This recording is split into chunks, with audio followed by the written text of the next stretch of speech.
Mpango wa Marekani kuipitisha rasmi hatua yake mpya ya amani ya Gaza kupitia Baraza la Usalama la Umoja wa Mataifa umekumbana na upinzani mkali baada ya Urusi kuwasilisha azimio mbadala, hatua inayotishia kusababisha mkwamo mpya kuhusu mustakabali wa Gaza.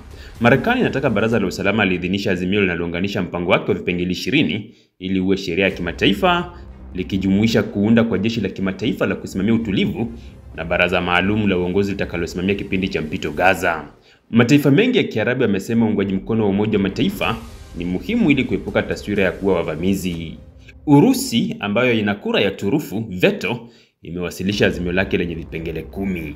Azimio hili linaunga mkono pauni kamili ya taifa la Palestina, halitaji kikosi cha udhabiti wala muundo wa uongozi unaopendekezwa na Marekani, na linataka hatua za kimataifa ziendane na misingi ya zamani ya Baraza la Usalama kuhusu suluhu ya mataifa mawili. China nayo imeweka wazi kuwa inaunga mkono msimamo wa Urusi, jambo linaloongeza shinikizo kwa Marekani. Mazungumzo ya wiki nzima yamekuwa na msuguano. Mataifa mengi ikiwemo Algeria, Ufaransa, China na Urusi yameitaka Marekani iondoe vipengele vyote vya mpango wa Trump ndani ya azimio, ieleze kwa uwazi muundo wa Board of Peace na itaje nafasi ya mamlaka ya Palestina katika uongozi wa Gaza baada ya vita. Marekani imefanya mabadiliko madogo pekee na imeweka kipengele cha njia ya kuelekea kujitawala kwa Wapalestina kitakachowezekana tu baada ya marekebisho makubwa ndani ya mamlaka ya Palestina.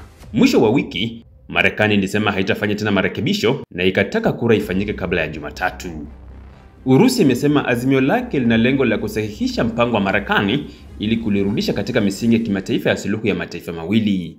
Kwa hali hiyo, Urusi inaweza kupiga kura ya turufu dhidi ya Marekani, Marekani inaweza kupinga pendekezo la Urusi, na Baraza la Usalama linaweza kuingia kwenye mkwamo mwingine kama ilivyotokea mara nyingine kuhusu Gaza.